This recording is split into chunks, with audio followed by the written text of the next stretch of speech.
High guys, going to Charaneshwar. सकाळी 5ला उठून जाण्याचा प्लॅन होता. आता वाजलेत 7:30, 7:45 वाजले. सुरुवात तर झाली. Let's see. माघारी आल्यावर परत अजिंक्य तऱ्याला जायचंय. Is going to be a busy day.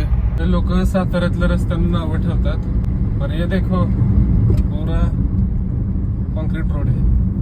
जरा कौतुक केलं की हे असे खड्डे आले. पावसा पाण्याचे दिवस आहेत. फक्त जॅकेट घेतले, ना पाण्याची बाटली, ना काय खायचं वगैरे. आपण ऐसा होत आहे, डायरेक्ट धमाका. गाव असल्यामुळे शेणाचा aroma is in the air, feeling magical. और ये आगे है चरणेश्वर. 8 वाजले पोचायला. ऐकून पायऱ्या नव्हत्या तेव्हा चढायला मजा यायची. आता गुडघे थोडेफार दुखणार वयोमानानुसार. जय श्री हनुमान. लोक वरून खाली येत आहेत आणि आपली आता सुरुवात आहे कायम प्रवाहाच्या विरोधात. जय श्रीराम. सोफार एवढ्या वरती आलोय और यहाँ पे वॉशरूम कर रही है. पायऱ्यांवरच एवढा दम लागलाय. आता पुढं कसं होतंय. एक का होतं, लोक मला पहाडी म्हणायचे. हिमाचलचे ट्रेक करायचो. आता सह्याद्रीतची अशी अवस्था होती. Somethings need to be change.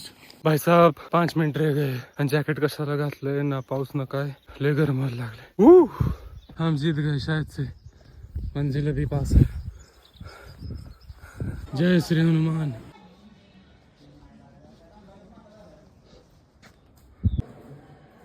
खूप जुनं हॉटेल आहे.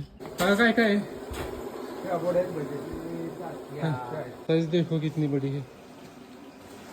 टेस्ट. भाई साहब आता मोकळं वाटतंय.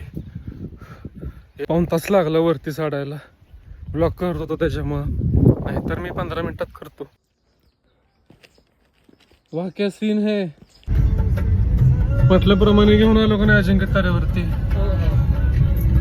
थँक्यू. मम्मीला म्हटलं पोहे खालीच घेऊन ये. Waiting pohe on Ajinkya Tara.